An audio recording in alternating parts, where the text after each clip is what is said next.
I'd like to welcome again to today's webcast, Killer Technologies That Slay SLAs. Now, without any further delay, I'd like to introduce today's presenter, Shannon Snowden. Shannon, you now have the floor. Thanks. So I want to talk about killer technology for slaying SLAs, as the title suggests. So, first thing we want to do is just put some context around a conversation of SLA and look at the responsibility of ultimately IT, the administrators, the management of the business. And then we'll get some causes of downtime and some concepts to improve those SLAs.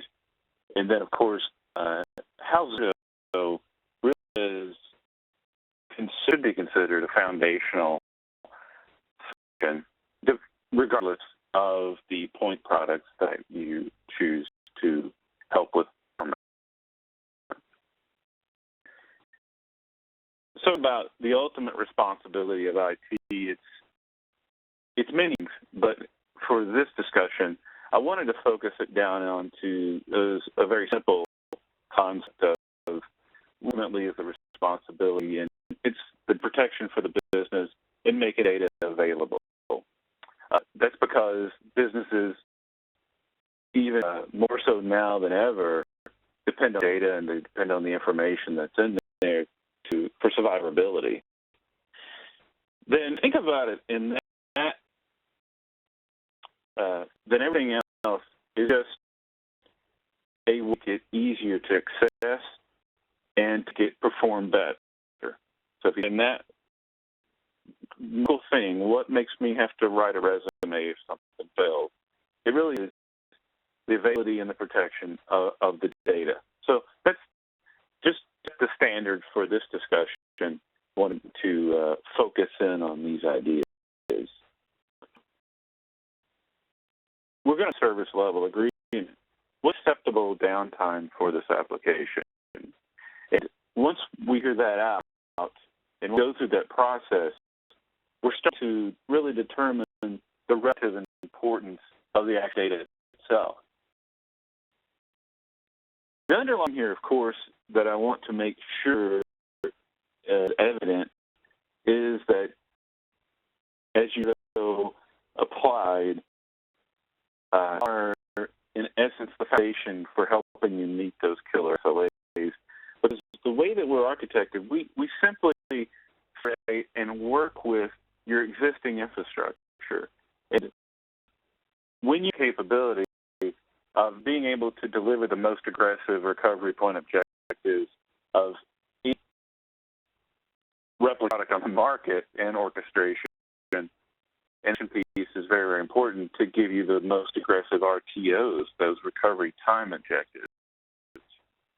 And the ability to go back up to 5 days gives you a foundation to where you can start address aggressive SLAs in the business start with. So the recovery point objectives, as I'll show you, virtual replication is trying to hit 0 between sites, and you'll often see ours in the seconds. And many customers who fail over their entire data center in 30 minutes, that recovery time objective. Not one application, the entire data center. So I'll talk about some concepts of how you can sort of overcome even the most aggressive business requirements for your data center by simply building on a foundation of Zerto virtual replication, but adding in things like storage, WAN accelerators, that nature, to even push it further for the performance part of it. And they'll look at two different ways of how you can approach different layers of recovery point objective requirement. Something simply is how long can you be without this application, or how long can it be unavailable? And of course, conversations with the business is going to say, well, it can't be down at all. And it's a very unimportant application, but there's many of those in running your environment for the most part that you're concerned about protecting. The answer to I don't want them ever down, that's huge. dollar number to, even if it's possible to make it happen, you have to start quantifying, okay, what's the real service level agreement for this application? Because it's not, it can be down most likely. It's, okay, 2 hours. Then that you hit very low RPO, low RTOs of Zerto, those are the type of things you can start going, okay, now I can work with the business on this and make this a reality. Back a little bit and talk about the top causes of downtime. This was a study done by Forrester, and so it's something that gives us some fact to how to apply different techniques to meet better SLAs. So they broke it down into really three categories. There's the operational failures, the natural disasters, and human-caused events. And so we can just, by going very deeply into this, we can see that there's a larger percentage of operational and human caused than there is actually, hurricanes, floods, and earthquakes things. And so it's interesting. There's some things to think about. So if you 13 human, and then if you start adding up the percentages in those human caused, all more than anything that a natural disaster introduces into your protection. And so that SLA impacts is human-caused or operational errors. So the majority of the time the SLAs are people problems. Now it's fault because as we go along, VMworld this year and talking to a lot of thought leaders there, and underlying theme with everyone that pays a lot of attention to this industry is getting more complex because the industry leaders are adding lots of layers of complexity because they're going to extend out to the cloud. They're trying to introduce automation. They're trying to do a lot of things that from an administrator standpoint, there is quite a bit to look at and to keep up with when you're trying to not meet aggressive SLAs, but it's trying to keep running. So you got to do more with less administrative effort, and a lot of that has to do with stream processes. So the DevOps is a term you may or may not have heard, but it's an emerging term that means a cross between a developer and an infrastructure person that looks at the infrastructure and goes, we need to streamline this process by creating a workflow that can be a repeatable thing. And we're able to create scripts or maybe some small programs or some orchestration to prove that, to make it repeatable and predictable. And that's something that can definitely help. And, of course, Zerto has APIs and PowerShell commandlets to you to that into whatever DevOps activity you may have going. Now, there's a word of caution on the whole DevOps automation thing. It can become its own problem of someone trying to do a lot of repeatable stuff and a very small few people know how to do it. It can cause you some bottlenecks that manual processes to overcome that. So proceed very carefully with that if you decide to go that direction. But at minimum, you should have at least some PowerShell scripts and things to help you to get closer to performance level of the SLA. What we pride ourselves on is the number of tools needed to do orchestration, replication, migrations, failover, failback. Those type of operations are all done with a very simple interface. The Zerto Virtual Manager, we plug into the vSphere client, but we also have our own web UI. It's very intuitive. Recently, today, I was on another call with a customer. Talks about they took a 300-page DR plan that took them 12 hours to execute.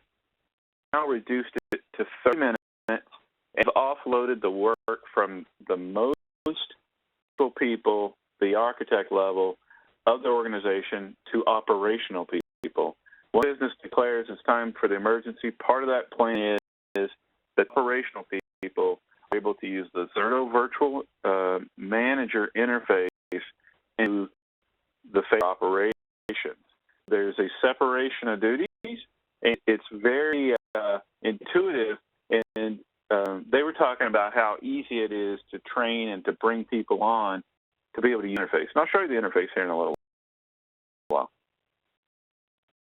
The other thing, we're connecting together dissimilar systems. So at the end of this month, we're launching the Hyper-V support beta. So right now we're VMware, we're Hyper-V, and then the roadmap is any cloud, any hypervisor, and we'll talk a little bit more about that later in this webinar as well. Now, an effort is just the traditional approach to DR itself. There's complexity at every level, and then you get into a 300-page manual and 12 hours of operation because you're doing it the traditional way. So I broke it into some layers. So if you look at that purple layer there, the meetings, there's complexity and there's organizational silos, and there's just a lot of back and forth going on. So even before you get into a position of being protected, you're fighting different layers to get to that point. So you have to get the applications identified, then you've got how to get them protected, and then you have to move the workloads into certain LUNs if you're doing the traditional replicating volumes or LUNs.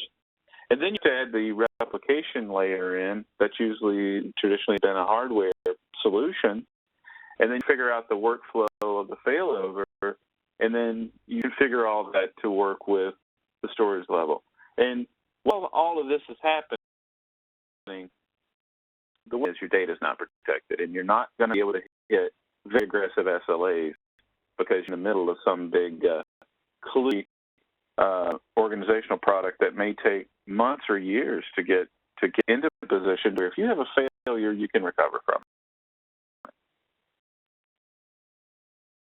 Going back to the to study, the natural disasters and operational failures, really, it's down to the majority of it was operational failures. And if you start breaking those down, other than power failure, and there's an argument that somebody may have ran a car into a hole or something that could have caused the power failure. But the IT hardware failure, those hardware systems, they normally have some sort of monitoring going on, and this could be avoided monitoring. In fact, the network failure, the IT software failure, failures are principally mostly been done by practice type of monitoring and controls. But you can have that. What we're proposing here is with Zerto, you can overcome this at your source site. And one of the reasons is Zerto has a point-in-time recovery in our journal up to 5 days. So we have what's called off-site backup, and you can go back up to a year to an action back to 6 months ago if you needed to. You're able to overcome that, and you're able to overcome that in a very few minutes. So if you have this operational failure, let's say you have an IT software failure on the source site. Now, consider the fact that it's going to give you very low RPOs because we're doing continuous data replication. If you to the time of failure and fail it back, it's not going to do you any good because that point in time is not any good. So having the ability to go back 5 days in our journal to in the second, you're back to I know an hour ago this was okay, and this is a 5-server group of VMs that make this application run at that point in time, and all of those VMs will come back at that point in time, and you get a mulligan, you get to do it over. So whatever went wrong, you have a chance to correct it. That's the big thing about the 5-day point in time recovery in that journal of some of the use cases are not just for disaster avoidance or disaster recovery. It's for these type things, operational failures. You've had something happen that you really just need to go back.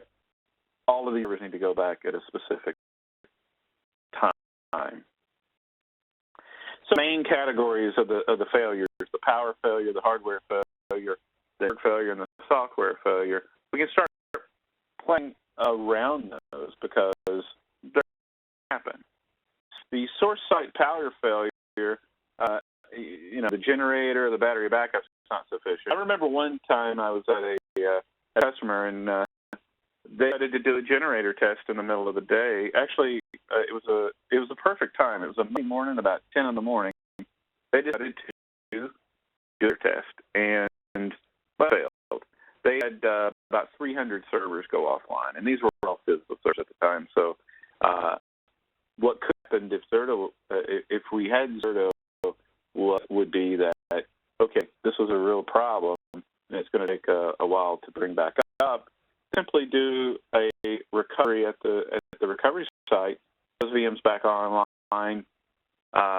We have so many customers that can tell us that they could be up and operational in 30 minutes. Instead of down for the D or so that we were down, we're up in about 30 minutes. So very trans way of thinking when you have this in your back pocket. I can overcome a lot of things because I can sail back at any point in time 5 days within seconds. So now another thing there, I've got planned for pilot light services. So when you need to fail over to that recovery site, you think about the things that you'll need there. You'll need your authentication. So I'll put AD up there, but it could be LDAP, it could be NIS, it could be a lot of things. But you need one running there. I always recommend to our customers, they ask, we have customers that do replication with Zerto for AD. I have been in AD a long time, and I always recommend let AD do AD. Just have a pilot light server at the recovery site and let it do the replication. And if you recover operational roles because the site's gone, that's an operation as well. But I do that we have customers that use Zerto virtual replication for their AD, and it works fine. I happen to like keeping AD because it can be a bit cranky if you've ever had to AD. It's a good pilot light service candidate, in my opinion. DNS, you may go manage DNS service. Dying DNS is one that you want to have that completely removed, but in effect, it's a pilot light service. And then, of course, DHCP. And what are you going to work on? What your user's going to work on, like virtual desktops, maybe VoIP systems. Those are things that SLAs that are outside of even what you may be thinking to be able to recover with, say, a simple tape backup or something. But in a bit, but Zerto gives you that ability to recover very, very quickly to a recovery site. Same thing in the same data center. You can have ODs with multiple controllers, but sometimes they fail, or maybe they're not well thought out. I think if you look at some recent Twitter posts, there's one of the biggest hardware vendors for storage has a problem on their hands because they're one of the biggest products that they're pushing, the ability to do non-disruptive upgrades, and it's kind of sold that way. So that's a real problem for them to try to overcome. And I tell you, if virtual replication were, then you're able to do essentially a data migration, use Zerto to get all the VMs off that array onto another array, and the flow over to that other array would be just a few minutes, and then you would be able to do that disruptive upgrade. And you can, of course, curse at the vendor the whole time you're doing it, but at least your data is protected. So we saw a use case for that type of thing where it's just data needing to be more mobile as opposed to just recovery. Could be for migrations. It could be for simply using, they use an old term here of swing box, but it's like using a colo for a swing box. So essentially, I move my data center from point A to point B, and I'm going to use a point C at a colo. I'm going to locate everything to it, and then I'm going to move everything over, and then just do a delta between the colo and my new site, and then I DR and I've also had very, very little downtime to make that happen. This is to be aware of, too. Sort of the flash and the hybrid, of course, but the converged systems, those are coming on strong as far as they're starting to put compute and network and storage and everything in the same hardware platform. So you've got to start thinking about, if you have a problem now, it may not be contained to the element of data center. It may be the equivalent of the whole data centers out. In that position, it's important than ever that you have a product that's keeping you to quickly get over to another site in life. Work, again, it could be in that converged system.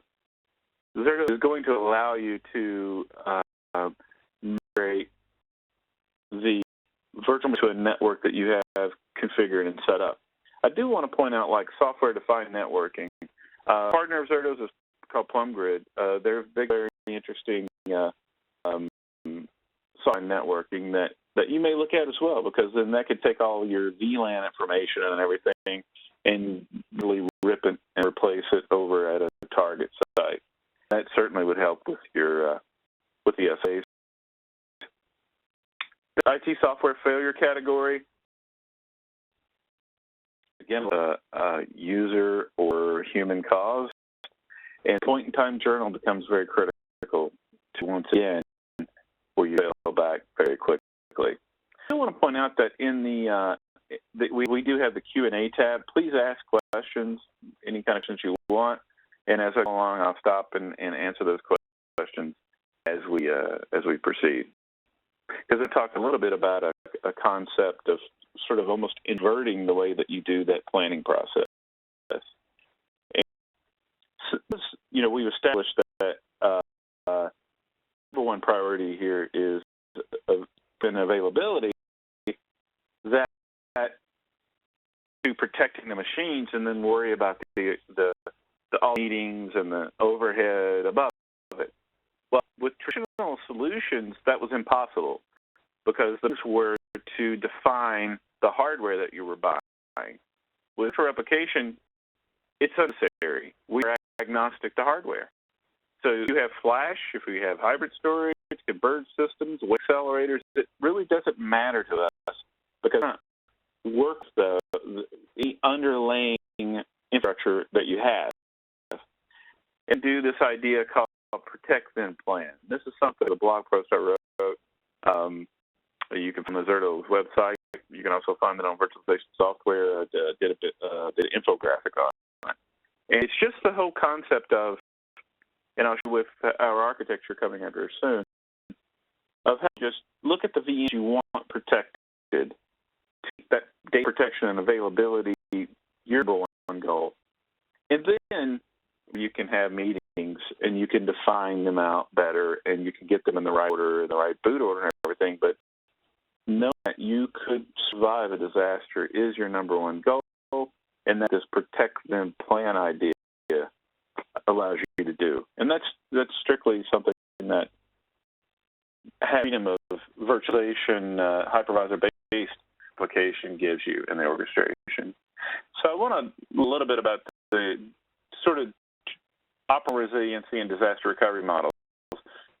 Protected plan, and you can start breaking apart the idea of, well, I just want to have this at one site to every site, or maybe just split out the work more of a resiliency model to where if one site goes down, it doesn't take out all of the systems, but I cover my part of my systems quicker. And that comes into in very large data centers, it just take too long to bring everything back up outside of what Zerto's protecting, even your VoIP systems and things of that nature, where you want to have a little more resiliency. Zerto works with this very, very well, because we do a single site to a remote site. We can do a single site to a hybrid cloud site. We could go to any number of solutions and go bidirectionally. We have some customers that actually use the power at the hosted facility and use their site as the DR site. And that's sort of a resiliency model on its own, because you're using more modern equipment, maybe monitored a lot better at the hosted facility versus trying to do that yourself. And it's two different views. This is the traditional DR solution, this from production data center out, and of course Zerto that, and then we could maybe have them going both ways at two different data centers. So that's the idea between those. So do a final look at this study. So this, what I know that you come to during this presentation is Zerto verification can help you address 100% of those SLA killers simply because of some critical features that we have, that point-in-time recovery, low RTOs, very low RPOs. You need to go to in location because we're dependent upon hardware. And when you're agnostic like that, it gives you a lot of freedom. So here's what it looks like. It sort of lay it all out. We're going between the center, primary data center, and have satellite sites. This could be replicated other. At the side, I may be going to a center B that down there at the bottom, and that center B may be a hosted facility that is a managed facility, and the tenancy. So built into Zerto virtual replication is native multi-tenancy. So if you're a service provider, we had customers, but service providers in their space because of the multi-tenancy capability of Zerto virtual replication. I was in a presentation with one of our customers in Chicago, it's Chicago VMUG, and he talked about how it evolved into he had a migration project. He loved how he was able to do that with Zerto so much that it became his DR product, and then because he's in the educational space, to get deep discounts in schools sort of go together on their bandwidth. He found that he had a much better data center than a lot of satellite locations that were sort of pooling in with them to get better prices on their network bandwidth. And so he's now offering a service back to them of disaster recovery at his site, and it's based off Zerto. So he's become a multi-tenant service provider with a migration project. And that's sort of the type that we see as customers go along. They start seeing new capabilities because of the freedom of workload mobility. The local and remote office support, if you have a single vCenter, they're able to still protect satellite offices. That's certainly supported. And then if you want to go to a pure cloud provider, you can do that as well. And I talked about that bidirectional replication. That gives you that resiliency type of footprint. So if we look at the architecture, and then it should be able to, I think we'll have time to look at a live demo. If we look at the architecture here, we see they've got two sites, the primary and the recovery, and you're able to really replicate anything from anything. And the elements here are your Zerto virtual managers, and you've got the Zerto virtual replication appliances, those red dots on top of each host. And what those are, they're a Linux appliance that handles all the replication.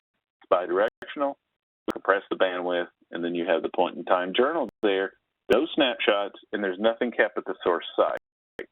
That's the reason we can get the RPO down into the seconds. And you see underneath some of the pop-up there that we have different storage array vendors listed. It's because we're agnostic to storage. It really doesn't matter what storage is. If it's a store being presented to the vCenter cluster, for V, we work with it because we're not dependent on hardware.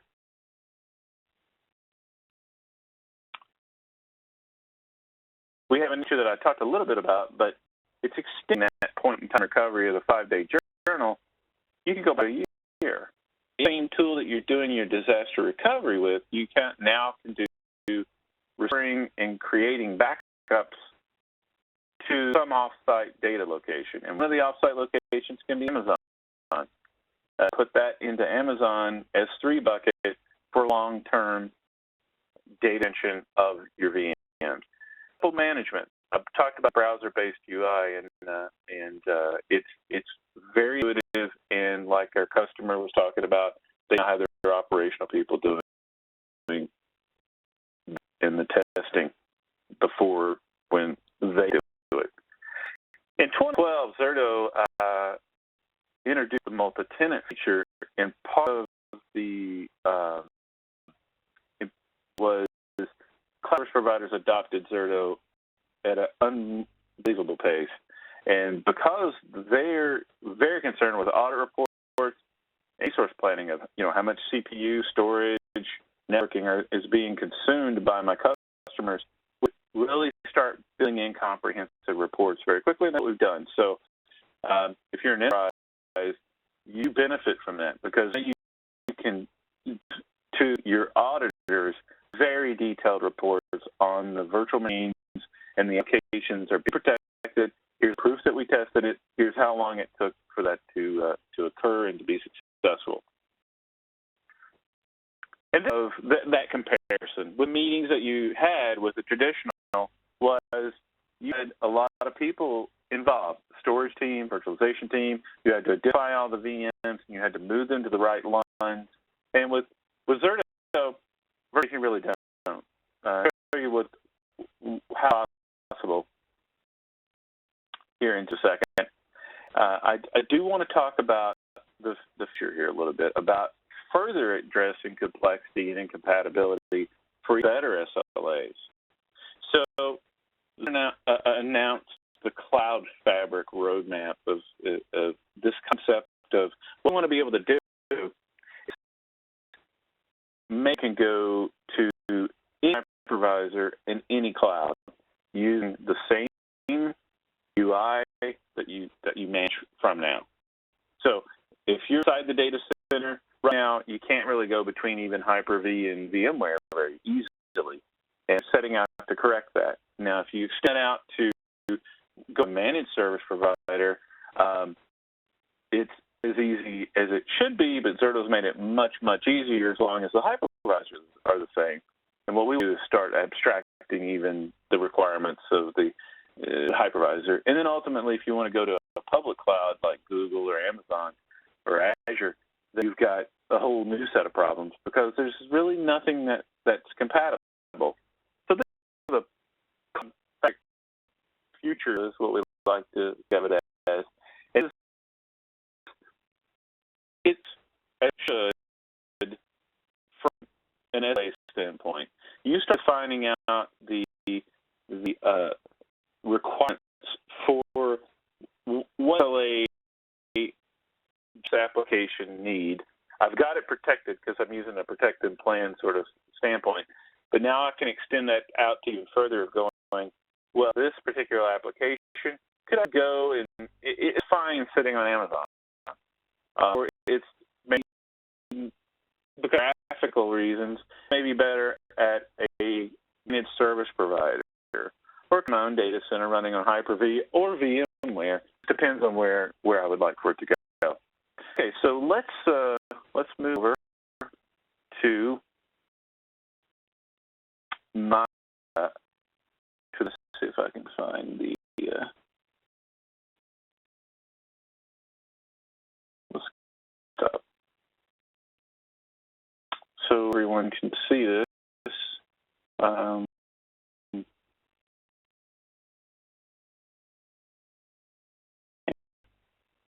If anybody could put it into the chat session or something, you can see my screen.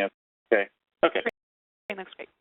So let's start with, I've got two sites, and this is going to be a simple, just like demos to show you how agnostic is good and hypervisor-based replication is great. So this is a site in Boston. We have a site in San Francisco. And our screens here. We have this concept called a virtual protection group. So I'm going to look at this virtual protection group. The group is the concept of I shouldn't care where the source storage or the source host is. I just want to get a grouping of VMs together and want to protect them because they make an application work. and that's VPG is done. So I've created a VPG and I've put the VMs in it. If I look at some things I can do with the VMs, I can change boot order. So let's move down to this.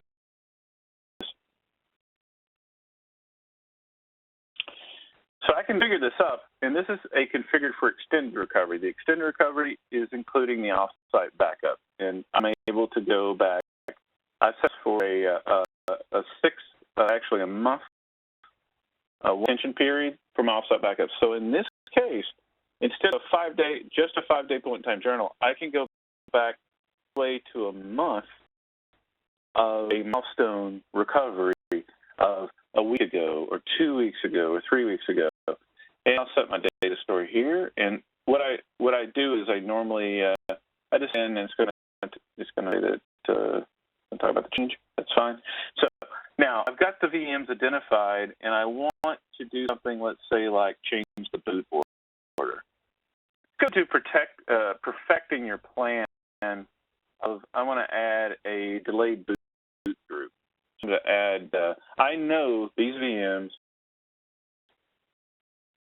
Oops, go here.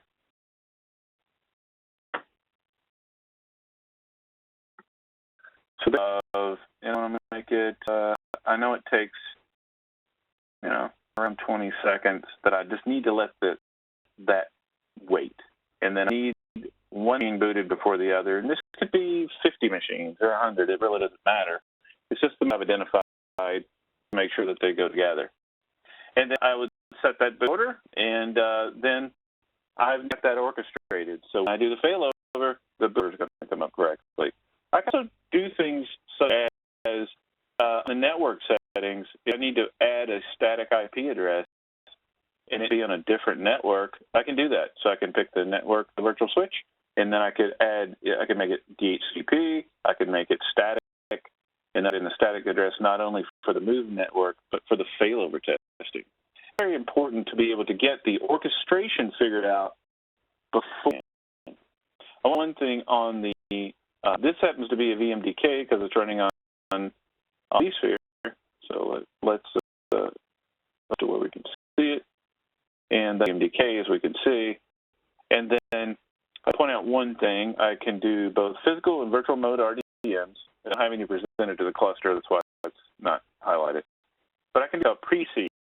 Now this is in getting terabytes of data from the source to the target site. You're able to use seeding to dump the VMDKs to some NAS device, transport it over to the target site, and then we're mapping to a disk, and it's only doing a delta sync at that point. I've got my virtual protection group. So again, this could be coming from any host on the source and data store. We don't care. It can be across multiple data stores. So what we do here is a test failover just to show the operation. This is how I conduct. I would pick the virtual protection group or multiple. I need to do the whole site. Then it's just going through the test process as far as set the parameters. And this, I'm going to select a checkpoint. A little slow in the demo lab today, but I can select any checkpoint that goes back. As you can see, the granularity of the checkpoints is just amazing. It's every few seconds I go back. So if I knew I had a real problem because someone really messed up a database at 150 in 13 minutes, then I could go back to 150.03 and recover it.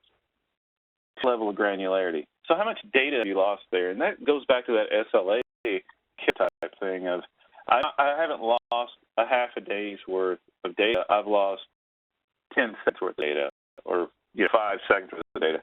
I'm just doing a simple test here to show that this operationally gets you to where high-level administrator level people can do the testing, because testing is the secret to hitting low, aggressive SLAs and for very low recovery time.